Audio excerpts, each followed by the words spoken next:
Michelle, are you ready? I was born ready. She's an award-winning author, speaker, and podcast host who serves on the National Faith Advisory Council. She supported Donald J. Trump for president before it was cool, from her she shed in her beautiful backyard. This is the Michelle Moore Show.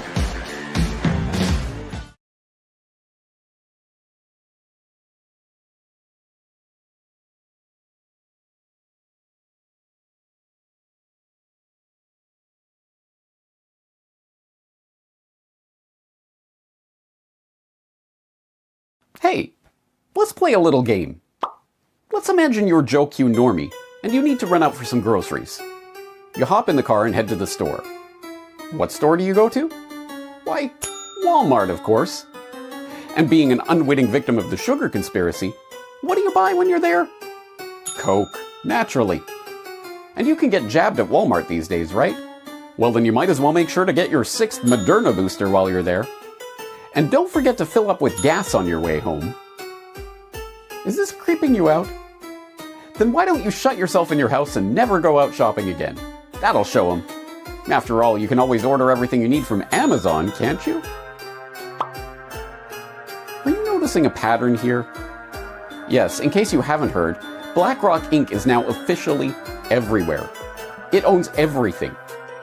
Sadly for us, however, the creepy corporate claws of the BlackRock beast aren't content simply to clutch onto a near plurality of the shares of every major corporation in the world. No. BlackRock is now digging its talons in even further and flexing its muscles, putting that inconceivable wealth and influence to use by completely reordering the economy, creating scamdemics, and shaping the course of civilization in the process.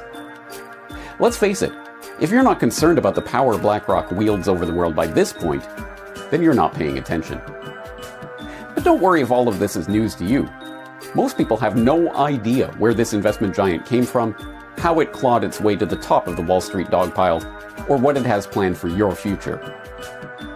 Let's fill in that gap in public understanding. I'm James Corbett of the Corbett Report, and today you're going to learn the story of how BlackRock conquered the world.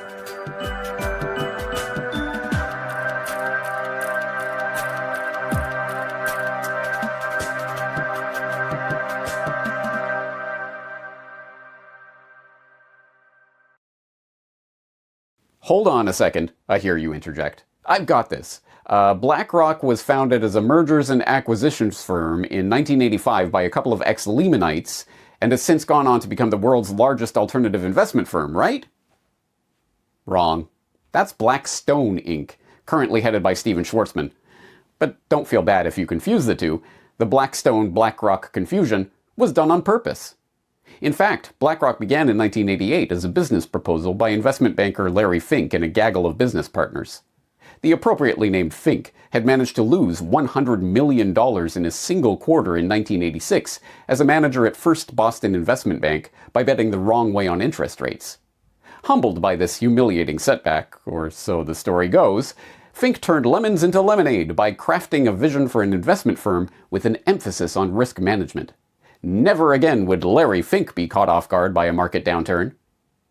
Fink assembled some partners and brought his proposal to Blackstone co-founders, Pete Peterson and Stephen Schwarzman, who liked the idea so much that they agreed to extend Fink a $5 million line of credit in exchange for a 50% share in the business. Originally named Blackstone Financial Management, Fink's operation was turning a nice profit within months, had quadrupled the value of its assets in 1 year, and had grown the value of its portfolio under management to $17 billion by 1992. Now firmly established as a viable business in its own right, Schwarzman and Fink began musing about spinning the firm off from Blackstone and taking it public. Schwarzman suggested giving the newly independent company a name with Black in it, as a nod to its Blackstone origins, and Fink, taking roguish delight in the inevitable confusion and annoyance such a move would cause, proposed the name BlackRock. So Larry and I were sitting down, and he said, what do you think about, sort of having a family name, with Black in it? And I said, I think that's a good idea. And I think it was, he put on the table either Black Pebble or Black Rock. So he said, you know, if we do something like this, all of our people will kill us. The two evidently share the same sense of humor. There is a little confusion between the companies, Schwartzman now concedes, and every time that happens, I get a real chuckle. But a shared taste for causing unnecessary confusion was not enough to keep the partners together. By 1994, the two had fallen out over compensation for new hires, or perhaps due to distress over Schwartzman's ongoing divorce, depending who's telling the story. And Schwartzman sold Blackstone's holdings in BlackRock for a mere $240 million. That was certainly a heroic mistake, Schwartzman admits. Having made the split with Blackstone and established BlackRock as its own entity, Fink was firmly on the path that would lead to his company becoming the globe-bestriding financial colossus that it is today. In 1999, with its assets under management standing at $165 billion, BlackRock went public on the New York Stock Exchange at $14 per share.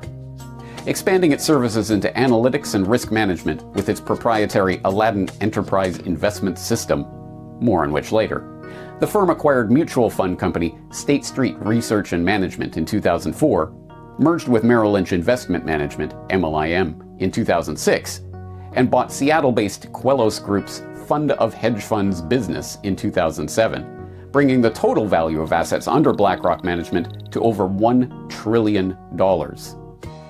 But it was the global financial crisis of 2007-2008 that catapulted BlackRock to its current position of financial dominance. Just ask Heike Buchter, the German correspondent who literally wrote the book on BlackRock. Prior to the financial crisis, I was not even familiar with the name. But in the years after the Lehman Brothers collapse in 2008, BlackRock appeared everywhere. Everywhere, Buchter told German news outlet DW in 2015.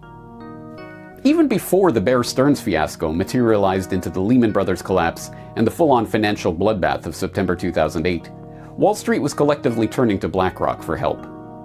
AIG, Lehman Brothers, Fannie Mae, and Freddie Mac had all hired the firm to comb through their spiraling mess of credit obligations in the months before the meltdown. BlackRock was perceived to be the only firm that could sort through the dizzying math behind the complicated debt swaps and exotic financial instruments underlying the tottering financial system, and many Wall Street kingpins had Fink on speed dial as panic began to grip the markets.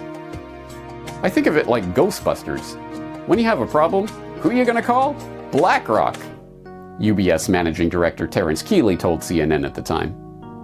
And why wouldn't they trust Fink to pick through the mess of the subprime mortgage meltdown? After all, he was the one who helped launch the whole toxic subprime mortgage industry in the first place. Oh, did I forget to mention that?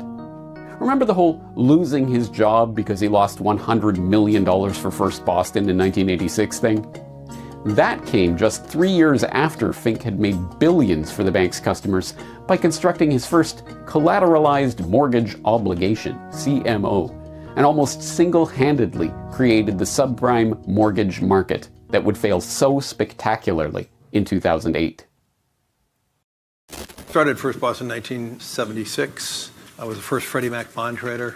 And so the mortgage market was just in its infancy. And then in 1982, we had the ability to put a PC on our trading desk. Before that, you had no ability to put a computer on a trading desk.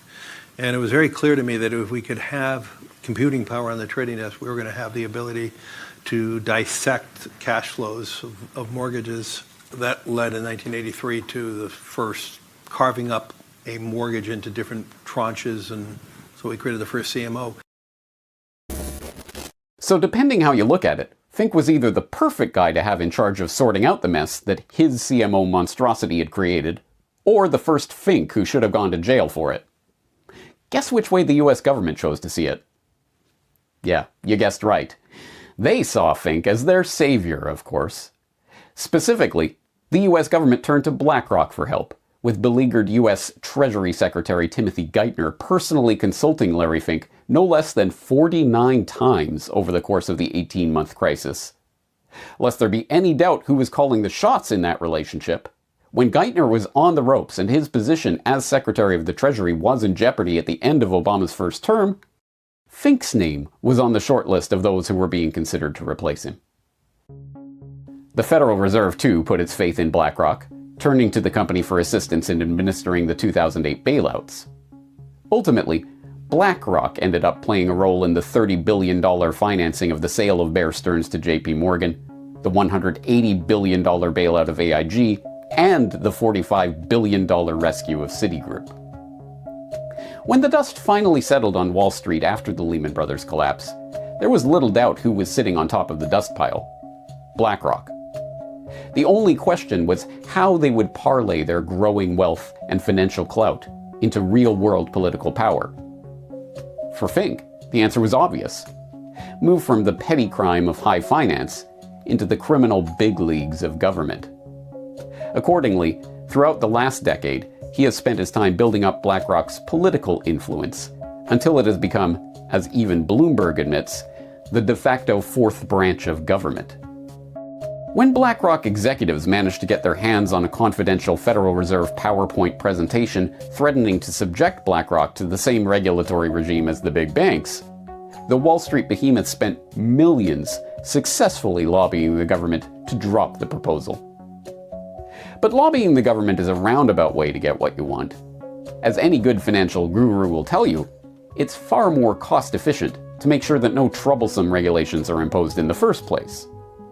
Perhaps that's why Fink has been collecting powerful politicians for years now, scooping them up as consultants, advisors, and board members, so that he can ensure BlackRock has a key agent at the heart of any important political event. As William Engdahl details in his own expose of BlackRock, BlackRock founder and CEO Larry Fink is clearly interested in buying influence globally. He made former German CDU MP Friedrich Merz head of BlackRock Germany when it looked as if he might succeed Chancellor Merkel, and former British Chancellor of Exchequer George Osborne as a political consultant. Fink named former Hillary Clinton Chief of Staff Cheryl Mills to the BlackRock board when it seemed certain Hillary would soon be in the White House. He has named former central bankers to his board and gone on to secure lucrative contracts with their former institutions. Stanley Fischer, former head of the Bank of Israel and also later vice chairman of the Federal Reserve, is now senior advisor at BlackRock. Philip Hildebrand, former Swiss National Bank president, is vice chairman at BlackRock, where he oversees the BlackRock Investment Institute. Jean Boivin, the former deputy governor of the Bank of Canada, is the global head of research at BlackRock's Investment Institute. And it doesn't end there. When it came time for Biden's handlers to appoint the director of the National Economic Council, responsible for the coordination of policymaking on both domestic and international economic issues, naturally they turned to Brian Dees, the former global head of sustainable investing at BlackRock Inc. And the rest, as they say, is history. Or, more accurately, is the present. Because when we peel back the layers of propaganda from the past 3 years, we find that the remarkable events of the scamdemic have absolutely nothing whatsoever to do with a virus. We are instead witnessing a changeover in the monetary and economic system that was conceived, proposed, and then implemented by, you guessed it, BlackRock.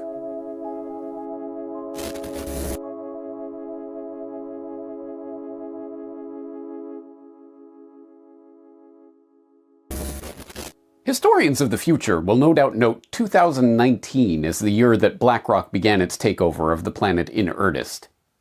It was in January of that fateful year that Joe Biden crawled cap in hand to Larry Fink's Wall Street office to seek the financial titan's blessing for his presidential selection. "I'm here to help," Fink reportedly replied. Then, on August 22nd of 2019, Larry Fink joined such illustrious figures as Al Climate Conman Gore, Chrystia Account-Freezing Freeland, Mark G. Fans Carney, and the man himself, Klaus Bonvillain Schwab, on the World Economic Forum's Board of Trustees, an organization which, the WEF informs us, serves as the guardian of the World Economic Forum's mission and values. But which values are those, precisely, you might ask, and what does Yo-Yo Ma have to do with it? It was another event that took place on August 22, 2019, however, that captures our attention today. As it turns out, August 22nd was not only the date that Fink achieved his globalist knighthood on the WEF board, it was also the date that the financial coup d'etat, later erroneously referred to as a pandemic, actually began. In order to understand what happened that day, however, we need to take a moment to understand the structure of the US monetary system. You see, greatly oversimplifying things for ease of understanding, there are actually two types of money in the banking system. There's bank money, the money that you and I use to transact in the real economy, and there's reserve money, the money that banks keep on deposit at the Federal Reserve. These two types of money circulate in two separate monetary circuits, sometimes referred to as the retail circuit, bank money, and the wholesale circuit, reserve money. In order to get a handle on what this actually means, I highly suggest you check out John Titus's indispensable videos on the subject, notably, Mummy, Where Does Money Come From? And Wherefore Art Thou Reserves? And Larry and Karsten's excellent Pandemic, where he explains the split-circuit monetary system. So here we have split-circuit monetary system, and on the left we have the public circuit, where I'm going to simplify the diagram. It's the Federal Reserve is issuing money to commercial banks, and it is circling back to the Federal Reserve. The Federal Reserve might buy an asset from a commercial bank, which turns around, sells it back to the Fed. That's a basic stripped-down circuit. The retail circuit on the right, in red, the commercial banks are issuing money. Again, I'm going to simplify this. They issue money to you and me. They issue it in the form of loans. We pay the money back, and the cycle begins anew. And that's really the system. I wanted to do this diagram, though, because you could see here in the center of the diagram, the commercial banks occupy a special position in the two-tiered split-circuit monetary system. They are both issuers and users of money in the center here. So you could really draw a box around them. Now, you and I in the retail circuit, we keep our money on deposit at the commercial banks, which in turn keep their money on deposit at the Fed. So there you have two different systems of deposits. But the point of the two-circuit system is that, historically speaking, the Federal Reserve was never able to print money in the sense that people usually understand that term. It's able to create reserve money, which banks can keep on deposit with the Fed to meet their capital requirements. The more reserves they have parked at the Fed, the more bank money they're allowed to conjure into existence and lend out into the real economy. The gap between Fed-created reserve money and bank-created bank money acts as a type of circuit breaker, and this is why the flood of reserve money that the Fed created in the wake of the global financial crisis of 2008 did not result in a spike in commercial bank deposits. But all that changed 3 years ago. As Titus observes, by the time of the scamdemic bailouts of 2020, the amount of bank money sitting in deposit in commercial banks in the US, a figure which had never shown any correlation with the total amount of reserves held on deposit at the Fed, suddenly spiked in lockstep with the Fed's climbing balance sheet. Clearly, something had happened between the 2008 bailout and the 2020 bailout. Whereas the tidal wave of reserve money unleashed to capitalize the banks in the earlier bailout hadn't found its way into the real economy, the 2020 bailout money had. So, what happened? BlackRock happened. That's what. Specifically, on August 15, 2019, BlackRock published a report under the typically eye-wateringly boring title, Dealing with the Next Downturn, From Unconventional Monetary Policy to Unprecedented Policy Coordination. Although the paper did not catch the attention of the general public, it did generate some press in the financial media, and, much more to the point, generated interest from the gaggle of central bankers who descended on Jackson Hole, Wyoming, for the annual Jackson Hole Economic Symposium taking place on August 22, 2019. The exact same day that Fink was being appointed to the WEF's board. The theme of the 2019 symposium, which brings together central bankers, policymakers, economists, and academics to discuss economic issues and policy options, was Challenges for Monetary Policy. And BlackRock's paper, published a week in advance of the event, was carefully crafted to set the parameters of that discussion. It's no surprise that the report caught the attention of the central bankers. After all, BlackRock's proposal came with a pedigree. Of the 4 co-authors of the report, 3 of them were former central bankers themselves. As we've seen, Philip Hildebrand, the former president of the Swiss National Bank, Stanley Fischer, the former Federal Reserve Vice Chairman and former governor of the Bank of Israel, and Jean Boivin, the former deputy governor of the Bank of Canada. But beyond the paper's authorship, it was what Dealing with the Next Downturn actually proposed that was to have such earth-shaking effects on the global monetary order. The report starts by noting the dilemma that the central bankers found themselves in by 2019. After years of quantitative easing, QE, and ZIRP, zero interest rate policy, and even the once unthinkable NIRP, negative interest rate policy, the banksters were running out of room to operate.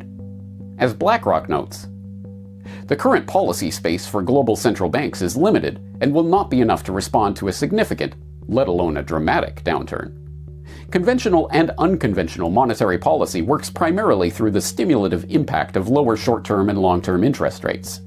This channel is almost tapped out. 1/3 of the developed market government bond and investment grade universe now has negative yields, and global bond yields are closing in on their potential floor. Further support cannot rely on interest rates falling. So what was BlackRock's answer to this conundrum? Why, a great reset, of course.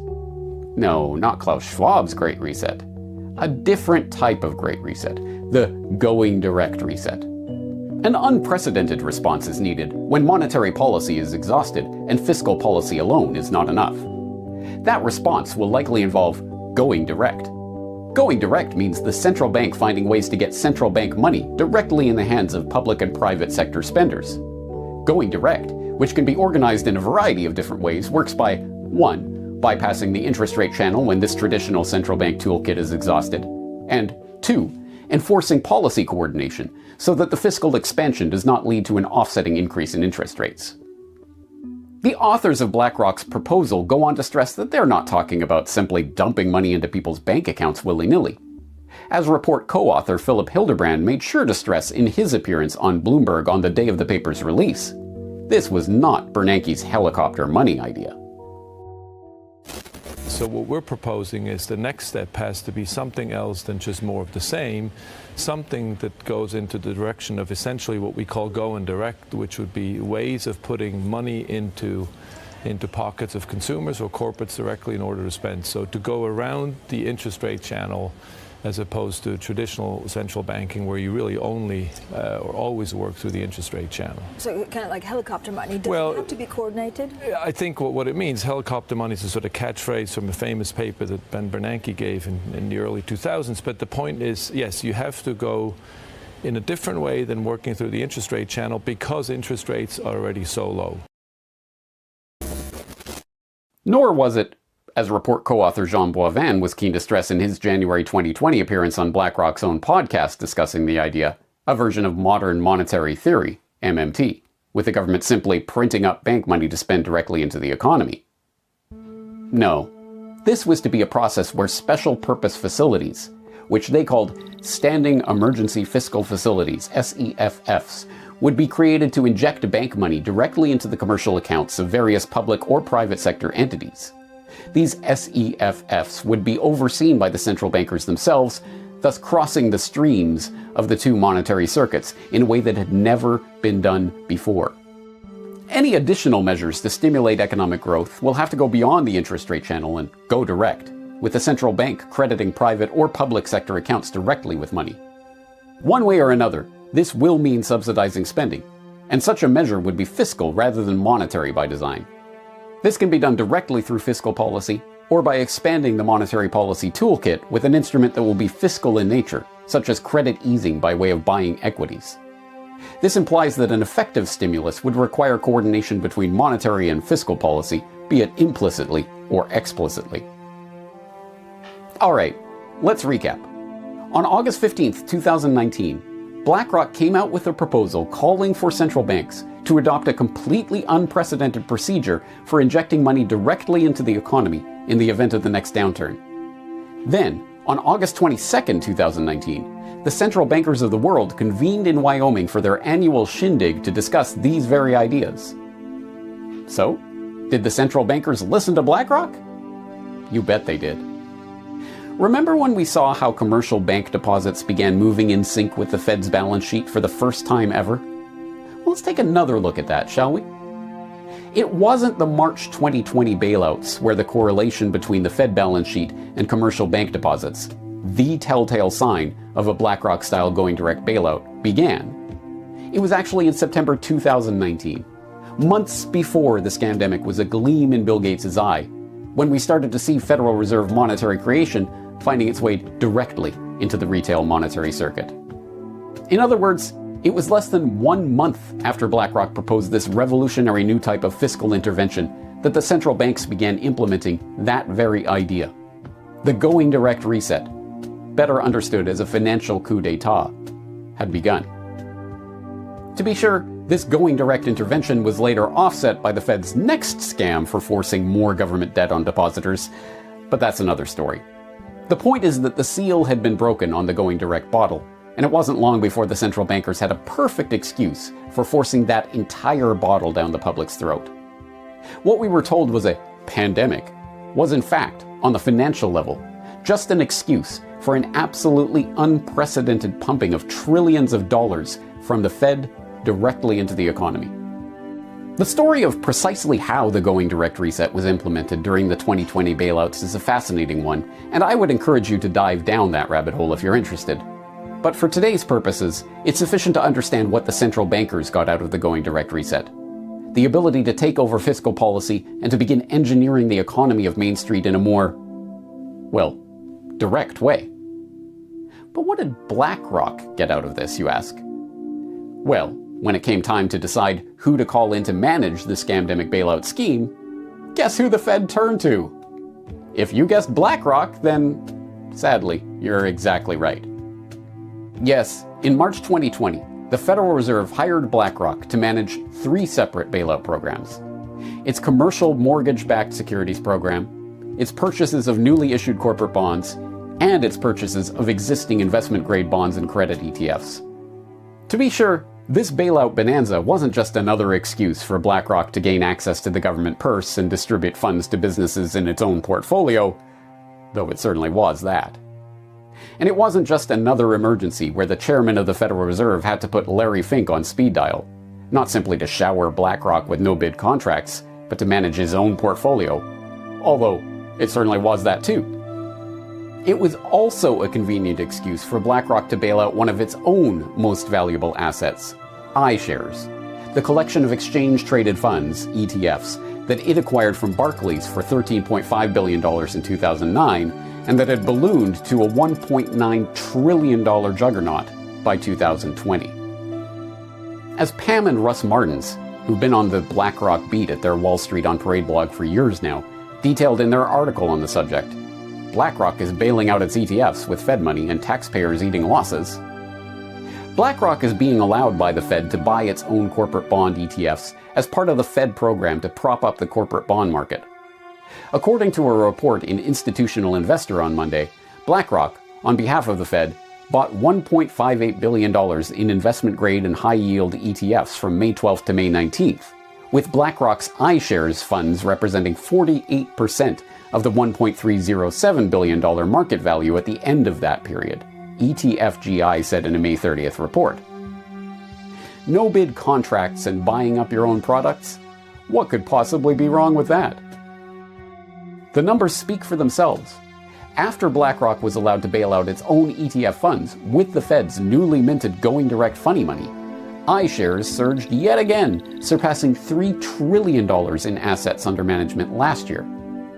But it wasn't just the Fed that was rolling out the red carpet for BlackRock to implement the very bailout plan that BlackRock created.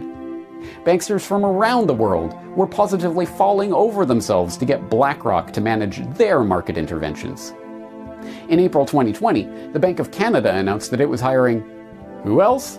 BlackRock's Financial Markets Advisory, FMA, to help manage its own $10 billion corporate bond buying program. Then, in May 2020, the Swedish central bank, the Riksbank, also hired BlackRock as an external consultant to conduct an analysis of the Swedish corporate bonds market and an assessment of possible design options for a potential corporate bonds asset purchase program. As we saw earlier, the global financial crisis had put BlackRock on the map, establishing the firm's dominance on the world stage and catapulting Larry Fink to the status of Wall Street royalty. With the 2020 going direct reset, however, BlackRock had truly conquered the world. It was now dictating central bank interventions and then acting in every conceivable role and in direct violation of conflict of interest rules, acting as consultant and advisor, as manager, as buyer, as seller, and as investor, with both the Fed and the very banks, corporations, pension funds, and other entities it was bailing out. Yes, with the advent of the scamdemic, BlackRock had cemented its position as the company that owns the world. But yet again, we are left with the same nagging question. What is BlackRock seeking to do with this power? What is it capable of doing? And what are the aims of Fink and his fellow travelers? Let's find out.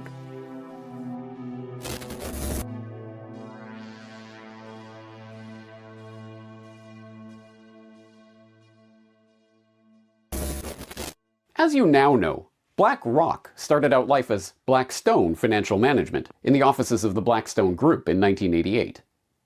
By 1992, it was already so successful that founder Larry Fink and Blackstone CEO Stephen Schwarzman spun the company off as its own entity, christening it BlackRock in a deliberate attempt to sow confusion.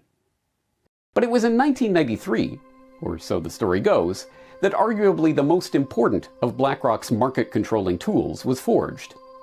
It was that year that Jody Kochansky, a fixed-income portfolio manager hired the year before, began to tire of his daily 6:30 a.m. task of comparing his entire portfolio to yesterday's numbers. The task, done by hand from paper printouts, was long and arduous. Kochansky had a better idea. We said, let's take this data, and rather than print it out, let's sort it into a database, and have the computer compare the report today versus the report yesterday across every position. It may seem obvious to us today, but in 1993, the idea of automating a task like this was a radical one. Nonetheless, it paid off. After seeing the utility of having an automated, daily, computer-generated report calculating the risk on every asset in a portfolio, Kochansky and his team hunkered down for a 72-hour code-writing exercise that resulted in Aladdin, short for Asset, Liability, Debt, and Derivative Investment Network, a proprietary investment analysis technology touted as the operating system for BlackRock. Sold as a central processing system for investment management, the software is now the core of BlackRock Solutions, a BlackRock subsidiary that licenses Aladdin to corporate clients and institutional investors. Aladdin combines portfolio management and trading, compliance, operations, and risk oversight in a single platform and is now used by over 200 institutions, including fund manager rivals Vanguard and State Street, half of the top 10 insurers in the world, big tech giants like Microsoft, Apple, and Alphabet, and numerous pension funds, including the world's largest, the $1.5 trillion Japanese government pension insurance fund. The numbers themselves tell the story of Aladdin. It's used by 13,000 BlackRock employees and thousands of BlackRock customers. It occupies 3 data centers in the US, with BlackRock planning to open 2 more in Europe. It runs thousands of Monte Carlo simulations, computational algorithms that model the probability of various outcomes in chaotic systems, every day, on each one of the tens of millions of securities under its purview. And by February 2017, Aladdin was managing risk for $20 trillion worth of assets. That's when BlackRock stopped reporting this figure since, as the company told the Financial Times, total assets do not reflect how clients use the system. An anonymous source in the company had a different take. The figure is no longer disclosed because of the negative attention the enormous sums attracted. In this case, the phrase enormous sums almost fails to do justice to the truly mind-boggling wealth under the watchful eye of this computer system. As the Financial Times went on to report, the combination of the scores of new clients using Aladdin in recent years and the growth in stock and bond markets in that time has meant that the total value of assets under the system's management is much larger than the $20 trillion reported in 2017. Today, $21.6 trillion sits on the platform from just a third of its 240 clients, according to public documents verified with the company's and first-hand accounts.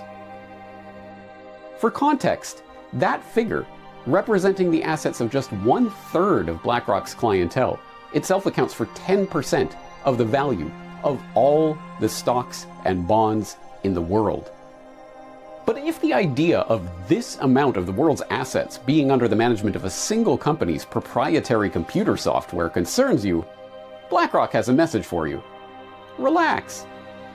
The official line is that Aladdin only calculates risk.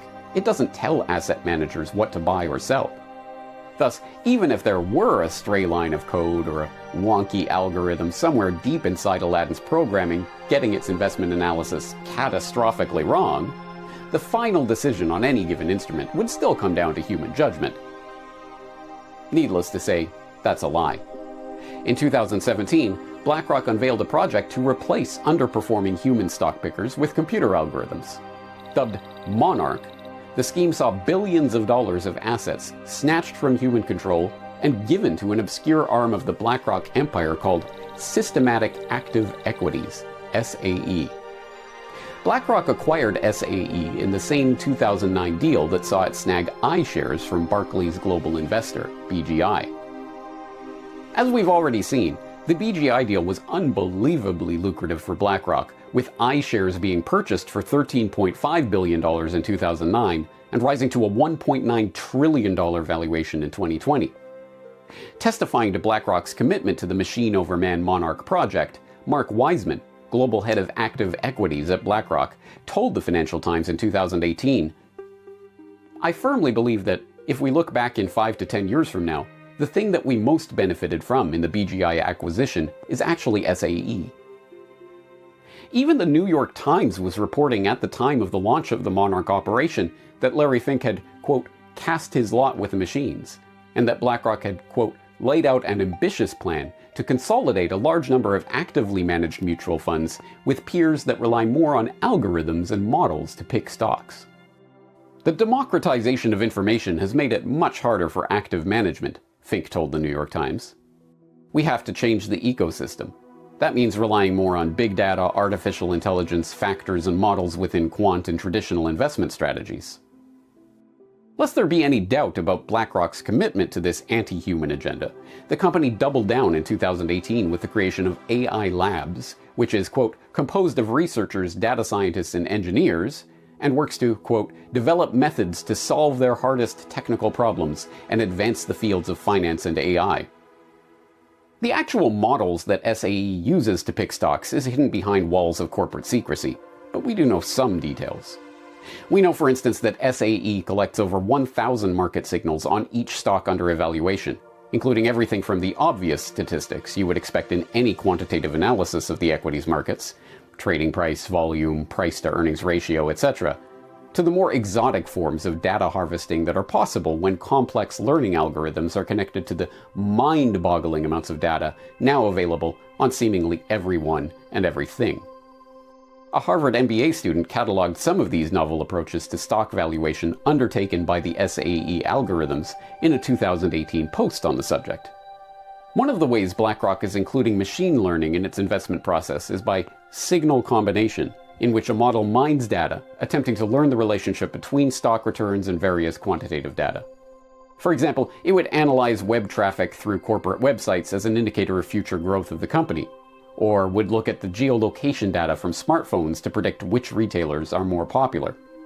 In doing so, researchers must recalibrate and refine the model to make sure it was adding value and not just rediscovering well-known market behaviors already known by fundamental fund managers. Another important machine learning application came when it was combined with natural language processing. In this model, the technology learns in an adaptive way what are the words that can predict future performance of stocks. This model was used on analysis of broker reports and corporate filings, and the technology discovered that CEOs' remarks tend to be generally more positive. So then it started giving more importance to the comments of the CFO or the Q&A portion of conference calls. So let's recap. We know that BlackRock now manages well in excess of $21 trillion of assets with its Aladdin software, making a significant portion of the world's wealth dependent on the calculations of an opaque, proprietary BlackRock operating system. And we know that Fink has cast his lot in with the machines and is increasingly devoted to finding ways to leverage so-called artificial intelligence, learning algorithms, and other state-of-the-art technologies to further remove humans from the investment loop. But here's the real question. What is BlackRock actually doing with its all-seeing eye of Aladdin and its SAE robo-stock pickers and its AI labs? Where are Fink and the gang actually trying to take us with the latest and greatest in cutting-edge fintech wizardry? Luckily, we don't exactly need to scry the tea leaves to find our answer to that question. Larry Fink has been kind enough to write it down for us in black and white. You see, every year since 2012, Fink has taken it upon himself as de facto ruler of the world's wealth to pen an annual letter to CEOs laying out the next steps in his scheme for world domination. He writes the letter as, quote, a fiduciary for our clients who entrust us to manage their assets, to highlight the themes that I believe are vital to driving durable long-term returns and to helping them reach their goals. Sometimes referred to as a call to action to corporate leaders, these letters from the man stewarding over a significant chunk of the world's investable assets actually do change corporate behavior. That this is so should be self-evident to anyone with 2 brain cells to rub together, which is precisely why it took a team of researchers months of painstaking study to publish a peer-reviewed paper concluding this blindingly obvious fact. Portfolio firms are responsive to BlackRock's public engagement efforts. You don't say. So, what is Larry Fink's latest hobby horse, you ask? Why, the ESG scam, of course. That's right, Fink used his 2022 letter to harangue his captive audience of corporate chieftains about the power of capitalism. By which he means the power of capitalism to more perfectly control human behavior in the name of sustainability. Specifically, it's been 2 years since I wrote that climate risk is investment risk. And in that short period, we have seen a tectonic shift of capital. Sustainable investments have now reached $4 trillion. Actions and ambitions towards decarbonization have also increased. This is just the beginning. The tectonic shift towards sustainable investing is still accelerating. Whether it is capital being deployed into new ventures focused on energy innovation, or capital transferring from traditional indexes into more customized portfolios and products, we will see more money in motion. Every company and every industry will be transformed by the transition to a net zero world. The question is, will you lead or will you be led? Ooh, I want to lead, Larry. Pick me. But please tell me how I can lead my company into this brave new net zero world order. Stakeholder capitalism is all about delivering long-term, durable returns for shareholders. And transparency around your company's planning for a net zero world is an important element of that. But it's just one of many disclosures we and other investors ask companies to make. As stewards of our clients' capital, we ask businesses to demonstrate how they're going to deliver on their responsibility to shareholders, including through sound environmental, social, and governance practices and policies. Yes, to the surprise of absolutely no one, Larry Fink has signed BlackRock on to the multi-trillion-dollar scam that is environmental, social, and governance practices and policies, better known as ESG. For those who don't know about ESG yet, they might want to get up to speed on the topic with my presentation earlier this year on ESG and the Big Oil Conspiracy. Or they can read the summary of the ESG scam by Ian Davis in his article on the globalization of the commons, aka the financialization of nature through so-called natural asset corporations. This will be achieved using stakeholder capitalism metrics. Assets will be rated using ESG benchmarks for sustainable business performance. Any business requiring market finance, perhaps through issuing climate bonds, or maybe green bonds for European ventures, will need those bonds to have a healthy ESG rating. A low ESG rating will deter investors, preventing a project or business venture from getting off the ground. A high ESG rating will see investors rush to put their money in projects that are backed by international agreements. In combination, financial initiatives like NACs and ESGs are converting SDGs into market regulations. In other words, ESG is a set of phony baloney metrics that are being cooked up by globalist think tanks and would-be ruling councils, like the World Economic Forum, to serve as a type of social credit system for corporations. If corporations fail to toe the line when it comes to globalist policies of the moment, whether that's committing to industry-destroying net zero or even absolute zero commitments, or debanking thought criminals, or anything else that may be on the globalist checklist, their ESG rating will take a hit. So what? You may ask. What does an ESG rating have to do with the price of tea in China? And why would any CEO care? The so what here is that, as Fink signals in his latest letter, BlackRock will be putting ESG reporting and compliance in its basket of considerations when choosing which stocks and bonds to invest in and which ones to pass over. And Fink is not alone. There are now 291 signatories to the Net Zero Asset Managers Initiative, an international group of asset managers committed to supporting the goal of net zero greenhouse gas emissions by 2050 or sooner. They include BlackRock, Vanguard, State Street, and a slew of other companies collectively managing $66 trillion of assets. In plain English, BlackRock and its fellow globalist investment firms are leveraging their power as asset managers to begin shaping the corporate world in their image and bending corporations to their will. And, in case you were wondering, yes, this is tied into the AI agenda as well. In 2020, BlackRock announced the launch of a new module to its automated Aladdin system, Aladdin Climate. Aladdin Climate is the first software application to offer investors measures of both the physical risk of climate change and the transition risk to a low-carbon economy on portfolios with climate-adjusted security valuations and risk metrics. Using Aladdin Climate, investors can now analyze climate risk and opportunities at the security level and measure the impact of policy changes, technology, and energy supply on specific investments.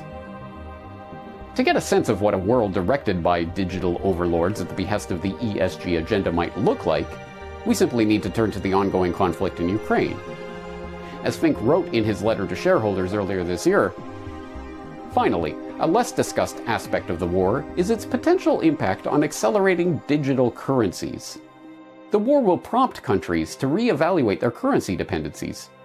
Even before the war, several governments were looking to play a more active role in digital currencies and define the regulatory frameworks under which they operate. The US Central Bank, for example, recently launched a study to examine the potential implications of a US digital dollar. A global digital payment system, thoughtfully designed, can enhance the settlement of international transactions while reducing the risk of money laundering and corruption. Digital currencies can also help bring down costs of cross-border payments, for example when expatriate workers send earnings back to their families. As we see increasing interest from our clients, BlackRock is studying digital currencies, stablecoins, and the underlying technologies to understand how they can help us serve our clients. The future of the world, according to BlackRock, is now coming fully into view. It is a world in which unaccountable computer learning algorithms automatically direct investments of the world's largest institutions into the coffers of those who play ball with the demands of Fink and his fellow travelers.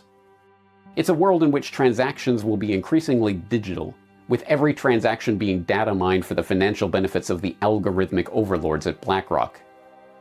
And it's a world in which corporations that refuse to go along with the agenda will be ESG deranked into oblivion, and individuals who present resistance will have their CBDC wallets shut off. The transition of BlackRock from a mere investment firm into a financial, political, and technological colossus that has the power to direct the course of human civilization is almost complete. Meet Serge Varley, a recruiter at BlackRock. Let me tell you, it's not through who's the president. It's who's controlling the wallet. So it's and who's that? The hedge funds, BlackRock, the banks. These guys run campaign financing. Yep, you can buy your candidates. Obviously, we have the system in place. First, there's the senators, and these guys are cheap. You got 10 grand, you can buy a senator. I can give you 500K right now, no questions asked. Yeah. I'm gonna do what needs to be done. Does everybody do that? Does BlackRock do that? It doesn't matter who wins. You're still right. They're in my pocket at this point.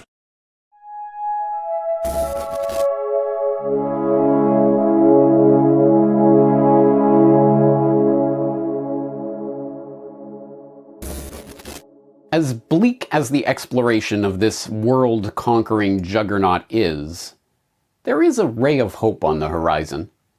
The public is at least finally becoming aware of the existence of BlackRock and its relative importance on the global financial stage. This is reflected in an increasing number of protests targeting BlackRock and its activities.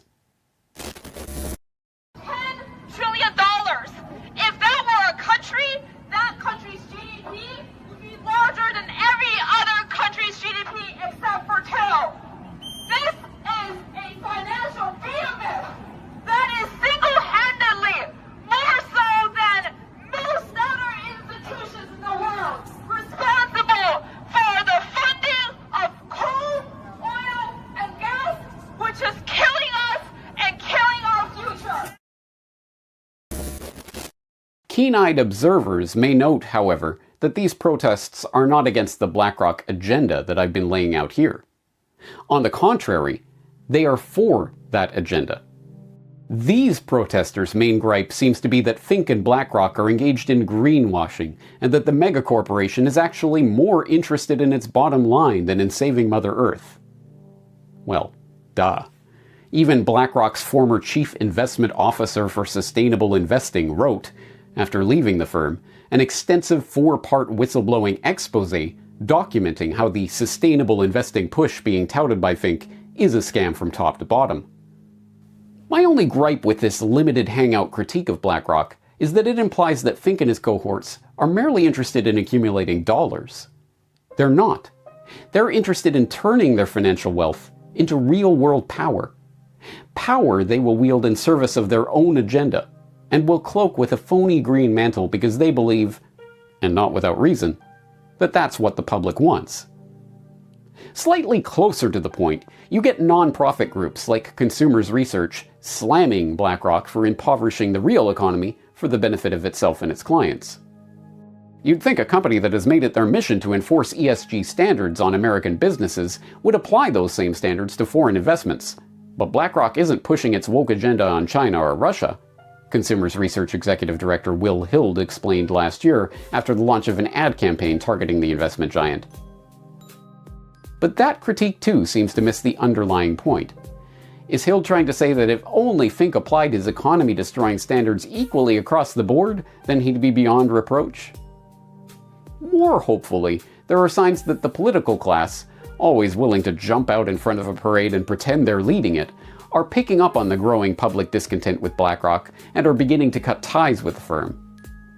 In the past several months, multiple US state governments have announced their intention to divest state funds from BlackRock, with 19 states' attorneys general even signing a letter to Larry Fink in August of 2022 calling him out on his agenda of social control. BlackRock's actions on a variety of governance objectives may violate multiple state laws. Mr. McComb's letter asserts compliance with our fiduciary laws because BlackRock has a private motivation that differs from its public commitments and statements. This is likely insufficient to satisfy state laws requiring a sole focus on financial return. Our states will not idly stand for our pensioners' retirements to be sacrificed for BlackRock's climate agenda. The time has come for BlackRock to come clean on whether it actually values our state's most valuable stakeholders, our current and future retirees. As part of this divestment push, the Louisiana State Treasurer announced in October that the state was withdrawing $794 million in state funds from BlackRock. South Carolina's State Treasurer announced plans to divest $200 million from the company's control by the end of the year, and Arkansas has already taken $125 million out of money market accounts under BlackRock's management. Regardless of the real motivations of these state governments, the fact that they feel compelled to take action against BlackRock is itself a hopeful sign. It means that the political class understands that an increasing portion of the public is aware of the BlackRock ESG corporate governance agenda and is opposed to it. It's already having some effect, with Fink recently conceding that he would bow to the pressure and drop explicit promotion of ESG scores, while continuing to push the ESG agenda and everything it stands for, naturally. Once again, we arrive at the bottom line. The only thing that truly matters is public awareness of the issues involved in the rise of a financial and political and technological giant like BlackRock, and it is only general public opinion that can move the needle when it comes to removing the wealth and thus the power from a behemoth like the one that Fink has created. But before we wrap up here, there's one last point to be made. You might remember that we opened this exploration by highlighting BlackRock's position as one of the top institutional shareholders in Walmart, and in Coca-Cola, and in Moderna, and in Exxon, and in Amazon, and in seemingly every other company of significance on the global stage. Now, the fact checkers will tell you this doesn't actually matter because it's the shareholders who actually own the stock, not BlackRock itself. But that raises a further question. Who owns BlackRock? Oh, of course. Now, I realize this is a lot of information to take in at once. Go ahead and re-watch this video once or twice. Follow some of the many links contained herein to better familiarize yourself with this material. Share these reports with others. But if after taking all of this in, you find yourself looking back over these top institutional holders lists and saying, hey, wait, who's the Vanguard Group? Well then, I'd say you're starting to get it. Good job. So, who is the Vanguard Group? It's an excellent question, and one that I'll be answering in the next edition of the Corbett Report subscriber newsletter. I hope you're there for the answer. There aren't a lot of reasons to use Godly Granny products. There's every reason, because every time you twist or flip a cap on something from Godly Granny, you're voting no to chemicals and yes to common sense, but without all the electronic voting machines. With Godly Granny, there's no toxins, no chemicals, no endocrine disruptors, no cancer-chasing filler. Godly Granny is a small batch, made-to-order, deeply naturopathic wellness brand. Founded on biblical truth, formulated with pure purpose, and handcrafted by saved folks who know that freedom doesn't come from fake lavender and phthalates. Go to godlygranny.com today. Be sure and use the discount code Michelle10 at checkout to receive 10% off your entire order. Hi friends, it's Michelle Moore. And when it comes to protecting your retirement, I believe in taking smart, steady steps. Bank of America analysts call gold the ultimate safe haven, and when it comes to precious metals, I trust Universal Coin and Bullion, the official rare coin and bullion dealer of my show. They have been named the best in their industry both nationally and regionally by leading organizations. Protect what you've worked so hard to build from the team that I trust, Universal Coin and Bullion, at 800-321-8700, and make sure to tell them Michelle sent you. Hi, I'm Linda Bamber Olson, the inventor of the Wave Watch, the world's first frequency therapy watch. It features over 1,100 targeted frequencies combined into 150 playlists for ease of use. So that's why we have so many testimonies for aches, ADD and ADHD, allergies, colds and flu, dental, emotions, headaches, joints, and so many more. Use this code for $100 off when you purchase the Wave Watch. For Michelle's social media links, go to MichelleMooreShow.com.